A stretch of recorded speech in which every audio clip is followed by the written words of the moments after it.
kapag sila nabalikan, demolition job daw ang tawag doon. Pero pagkalaban nila, syempre, guilty na kagad para sa kanila. Ano sila? Perfecto, sila lagi yung tama.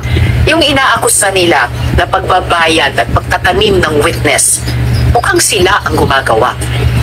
So, sino talaga ang may modus? Ganito na lang ang gawin. 'Di ba? Total mahilig din naman kayo gumastos ng pera ng kaban ng gobyerno. Gastusin na natin ngayon 'yan.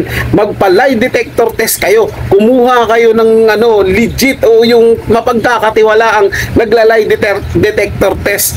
Doon mismo in public. Dalawa kayo ni Michael, ni alias Rene, magpa-lie detector test kayo. 'Di ba? Para malaman ng taong bayan kung sino sa inyong dalawa yung nagsasabi ng totoo. Kung si Michael ba, alias Rene, na naninira lang sa'yo, o ikaw mismo, yung may kagagawa nito lahat, na totoong binayaran mo siya para lang pabagsakin si Pastor Apollo Kibuloy at isama ang mga Duterte. Magandang araw sa atin lahat mga insan. Reaction Insan po, muling nagbabalik. Grabe tong pag-uusapan natin ngayon mga insan, dahil si Senator Risa Hontiveros sumagot na at may kasamang pangbibintang pa nga. Siyempre, ano pa bang maaasahan natin? Itatanggi niya talaga yung aligasyon ni alias Rene. At may banat pa nga siya ulit sa Kingdom na hindi na daw siya magtataka na nasa grupo ni Pastor Apollo Kibuloy at ng buong Kingdom o kay JC yung nagbayad dito kay alias Rene para bumaliktad naman at ituro sila na sila yung nagbabayad. Pinabulaanan niyo po yun lahat mga insan. Medyo nabubulol tayo at medyo puyat pa tayo sa ating mga araw-araw na gawain mga insan. So bago tayo magpatuloy mga insan, kung hindi ka pa nakapag-subscribe dito sa ating channel, mag-subscribe ka na po at i-hit ang notification bell. Wala pong bayad yan mga insan, para lang po ma-notify kayo pag may mga bago tayong video. Kaya naman simulan na natin itong mga insan at pakinggan na natin kung ano yung mga sasabihin ni Risa Hontiveros at tayo magbibigay ng ating reaction. So eto na mga insan. Si Michael Maurilio o alias Rene. Yan na. Mula na rin sa sarili niyang bibig, siya ay tumestigo noon sa pagdinig ng Senate Committee on Women sa mga aligasyon ng seryosong krimen laban kay Apollo Kibuloy at sa KOJC. Yung video niya, hindi lamang fake news. Ito ay malinaw na witness tampering. Taray. Bukod pa sa harassment sa mga biktima at testigo ng napakalaking kasong ito. Teka lang. Parang naguluhan ako dun Senator Risa. Paano harassment? Yung paglabas, yung pagbaliktad ni Rene, harassment. Paano kayo na-harass dun? 'Di ba? Ipaliwanag niyo mga insan, kasi tayong mga ordinaryong Pilipino, ako ordinaryong tao lang, ordinaryong Pilipino ako, hindi ko naiintindihan yung sinasabi niya na harass. 'Di ba? Anong form ng harassment nung ginawa ni alias Rene na pagsabi niya ng alam niyang yun ang totoo sa sarili niya na binayaran lang siya para idiin sila Pastor Kibuloy at isama sila VP Sara Duterte at si Tatay Digong Duterte. 'Di ba? Wala akong nakikita doon mga insan na hinaharas sila. So paano niya nasabi na harassment 'yun? 'Di ba mga insan? O tuloy natin 'to. At sa aking staff, Michael's video, which exposes the identities of witnesses and victims and discloses the personal dahil information sinabi nga of ni my Michael staff, doon, yung mga iba niya presents a kasama na clear and binayaran daw. present danger to people's safety. The witnesses and the victims who told the nation about the abuses and crimes, the charges now being faced by Kibuloy Wala and pa the itong tao doon sa likod. KOJC, Tuturo now na feel sasabihin even niya. more threatened after Kasi their sa names Senado were mga insan, revealed. merong Some of my nagsasalta sa staff gilid niya. have also Yung had to sinusundan niya exercise extra precaution Ano tawag doon? for By themselves and their triangular. families. Hindi ko alam. Make no mistake, Parang siya yung manika. this isn't Sa just an salita sa attack on gilid. my office. This is an attack on truth-telling. Tutok o truth telling. Nagsabi na kamo siya ng totoo. Natakutin nila ang mga witnesses at sindakin Takutin nila ang ba? Senado. Kaya, sa mga nasa likod ng video na ito, You have crossed a line.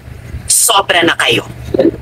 Dahil doon, I have consulted with my legal team, and on Wednesday, we will file a complaint before the NBI and seek their assistance in investigating the people responsible for this video and those systematically circulating it in their disinformation networks.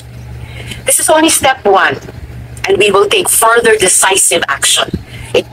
Alam mo, madam, kahit hanggang step 10 ka pa wala namang problema yan Basta gusto lang po talaga namin malaman kung totoo ba na nambabayad ka ng witness. Kasi sa lahat po kasi mga insan, ito ang may ito yung history ng pagbabayad di umano ng mga witness para lang tumistigo.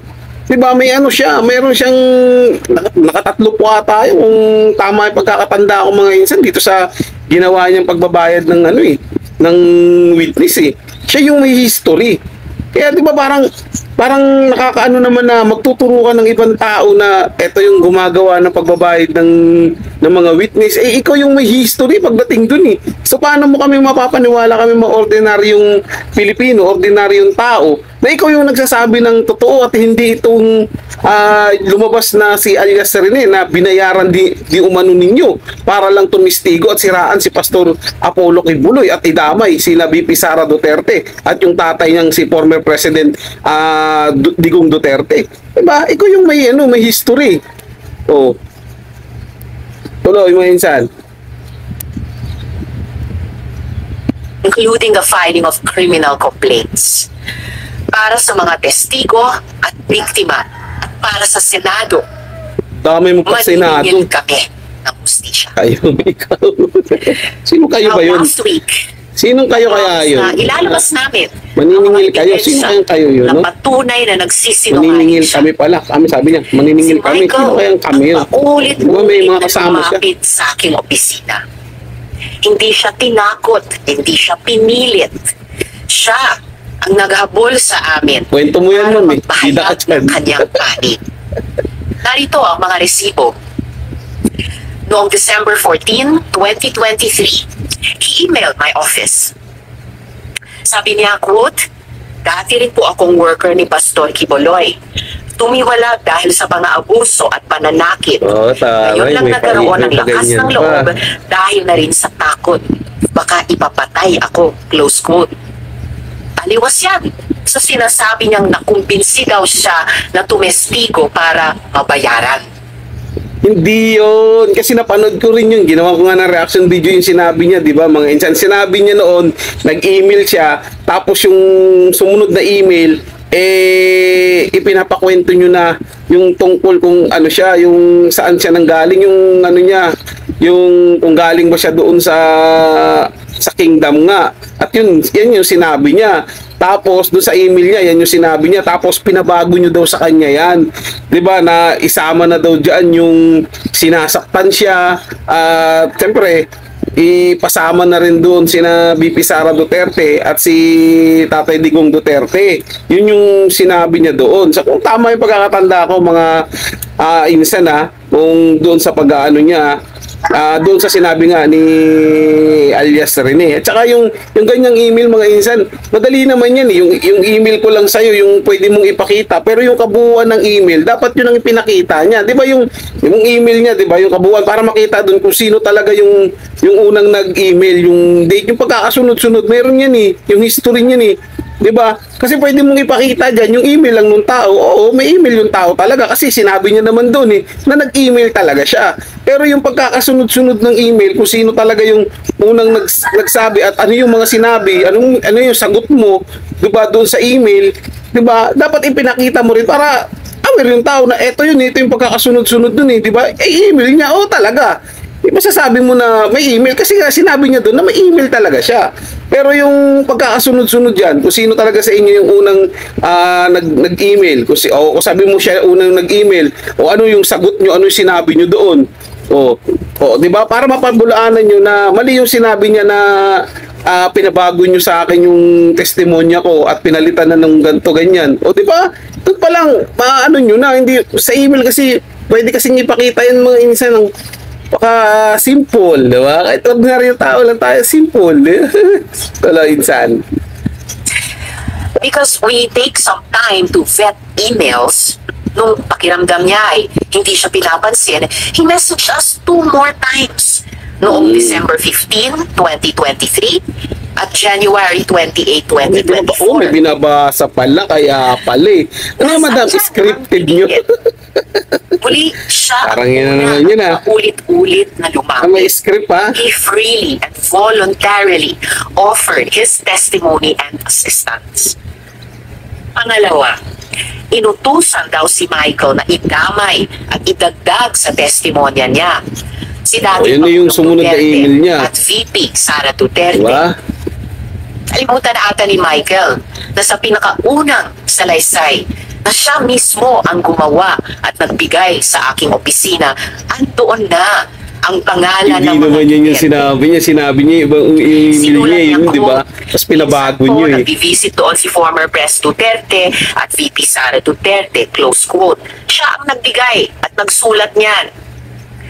Again, walang pumilit. Siya ang nagkusang loob.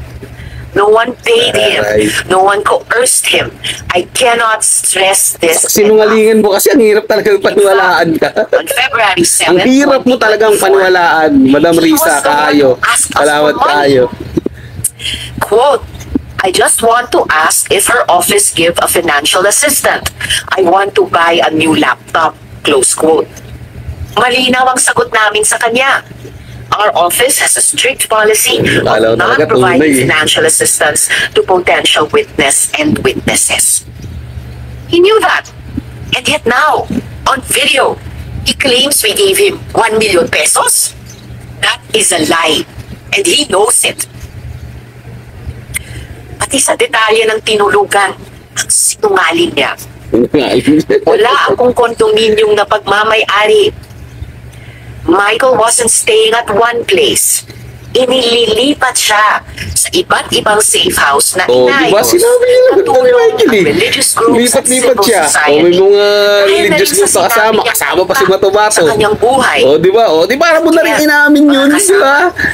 He was moved between safe houses. Sabihin natin hindi yung because he was kondo mo. afraid that Oo, his kondo life niyo. was Pero kondo ng in danger. mga kasamahan mo. Kondo This is our ninyo, system of magkakatropa. coordinating witness safety since the Duterte years. Kung may nagbayad kay Michael, di ako Ayun. magtataka kung KOJC yan. Di ba? Babalik ta rin niya. Noong Ang galing niyo February talaga dyan. 22, 2024, umamin si Michael sa aming opisina na kinukumpinsi daw siya ng mga kakilala sa KOJC para mag-recant o Di ba? Sabi ko na nga sa inyo mga insan eh. Parang ano yan, mahilig sila sa ganyang laro eh. Yung ibabalik ta rin nila. Tapos parang maglalabas sila ng, nga tulad na ganito, nakala mo, tunay sila yung biktima eh. Di ba? Pag iba yung kinakasuhan nila, inaasakasuhan, basta yun, kinakasuhan, humulol ako dyan. Kinakasuhan nila, guilty na kagad para sa kanila.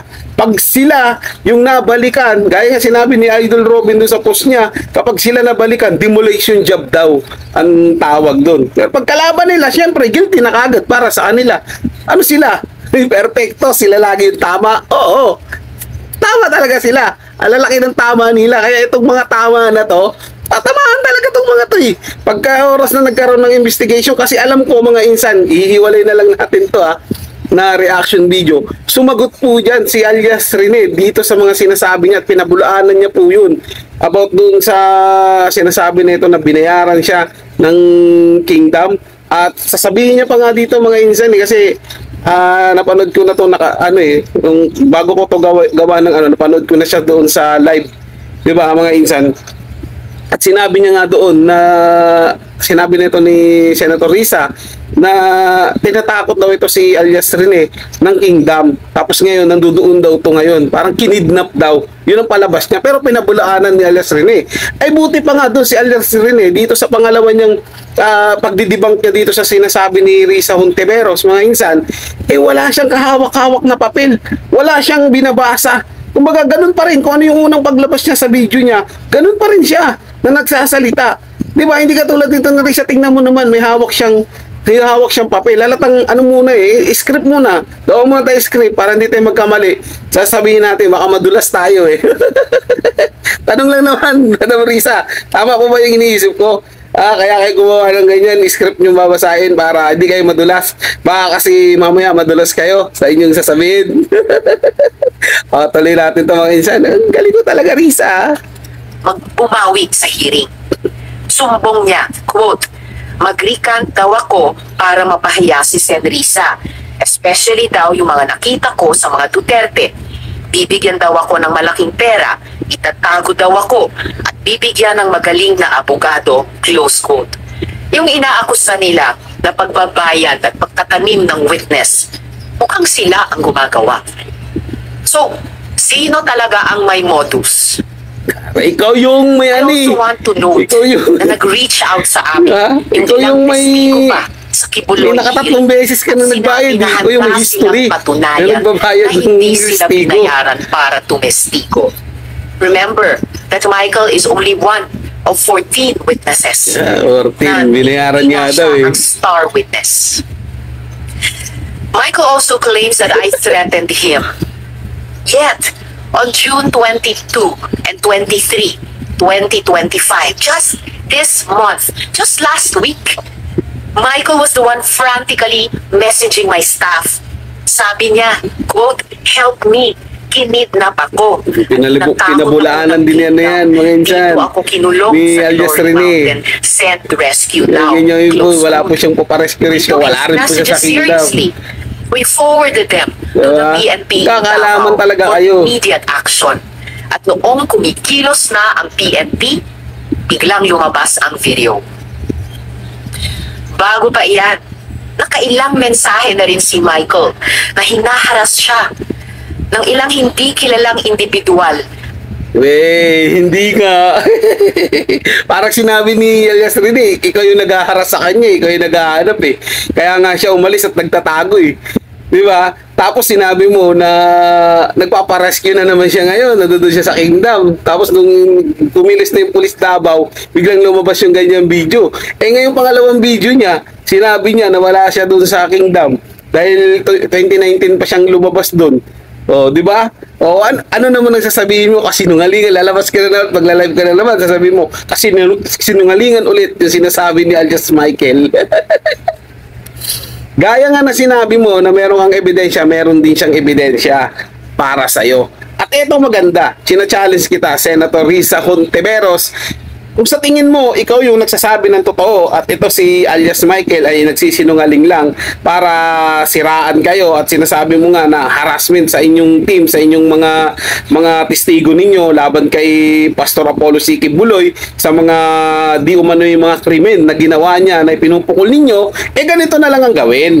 'Di ba? Total, mahilig din naman kayo gumastos ng pera ng kaban ng gobyerno. Gastusin na natin ngayon yan. Magpa-lie detector test kayo. Kumuha kayo ng legit o yung mapagkakatiwalaang nagla-lie detector test. Doon mismo in public.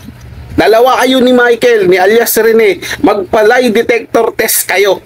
'Di ba? Para malaman ng taong bayan kung sino sa inyong dalawa yung nagsasabi ng totoo. Kung si Michael ba, alias Rene, na naninira lang sa'yo, o ikaw mismo, yung may kagagawa nito lahat, na totoong binayaran mo siya para lang pabagsakin si Pastor Apollo C. Kibuloy at isama ang mga Duterte. 'Di ba? Napakasimple lang yan, mga insan.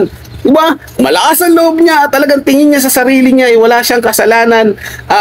Talagang si Rene lang ang gumagawa nito at nasa tama sila. Lie detector test sila, mga insan. Labanan kung labanan, in public sila. Diba? On the spot, yun na kaagad ang gawin. Wala nang usap-usap, wala nang tanong-tanong, on the spot doon. Tapos i-live nila, TV coverage. Yung mga yung mga bias media dyan, wag muna kayo maging bias. Gumitna muna kayo. Kasi ito yung labanan ng katotohanan, mga insan eh. Pero tingin ko, siyempre, hindi naman nila gagawin yan. Magpapalay detector test. Siyempre, takot na naman yan. Paano kung naging lie yung sagot? Kahit truth yung gusto nila sabihin, di ba? Napakahirap sa panig nila yun, mga insan. Kaya, tingin ko, malagbo nilang gawin yun. Pero ito, sige, tuloy natin. Pagkatapos ng pagdinig sa Senado, Katulad yan ng nangyari sa Farmally hearings. Parang mali Saan yun yung nangyari, di ba? namin yung pagsumbong ng witnesses na siya ay tinakot at hinaras ng kampo ng Farmally. Yan ang totoong modus nila. Modus nila ninyo. This is the real pattern here. After testifying in the Senate, witnesses are harassed and threatened, and then suddenly flipped. Tinlip So pa. let's call this what it is. Pag nakalaya na kamo sa inyo, biglang magbabago ng isip. Psychological warfare. Hindi dami script Ang pa. mga kasinungalingan Mga 3 page yan insulto sa pagdurusa at tapang ng mga witnesses. Tandaan natin, 14 sila. 14 lang Mga pala eh. Ang buong witnesses na kingdom, lahat million. sa mga abuso. Million yung sinaktan nyo ginawa at sa inabuso kanila nyo. ni Kibuloy at ng KOJC. Diba? Naniniwala kay Sinungaling na nga Pastor. ng haharas Million yun. Kung pa. hinaras nyo rin yung kay People AGC. who Diba? trusted the Senate with their stories. And these are people who were already afraid.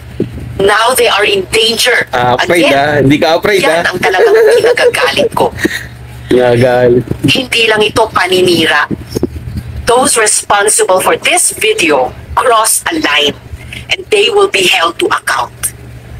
Muli, I have consulted with my legal team and on Wednesday, we will file a complaint with the NBI. We will work with them for a full investigation into the people who created this video and the networks amplifying it. And we're not stopping there. Talaga may We are napatawa preparing talaga si criminal Wilson. Gusto niya talaga complaints. tumpukin na kayo, JC. Those behind this, Silipit eh. you don't scare us.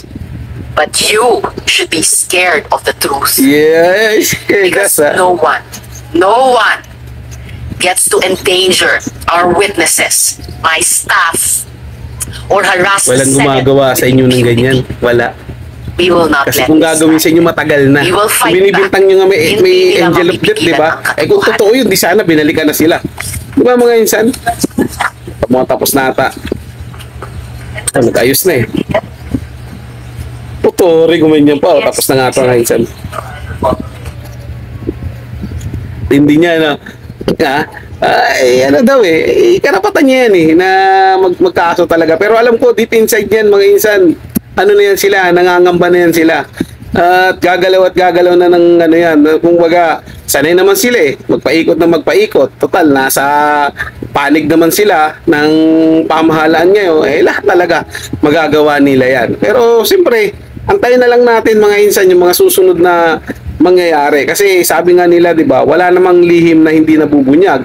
Wala namang kasinungalingan na mapangahawakan mo ng pangmatagalan. Lalabas at lalabas din talaga yung katotohanan. So, bukas mga insan, abangan nyo po yung gagawin nating reaction about naman sa sagot nito ni alias Rene dito nga sa naging pahayag ni Senator Risa Hontiveros. At muli, kung hindi pa kayo nakapag-subscribe dito sa ating channel, mag-subscribe po kayo at huwag nyong kalimutan na i-hit ang notification bell para lagi kayong updated pag may mga bago pa tayong video. Maraming salamat mga insa sa panonood at paalam po.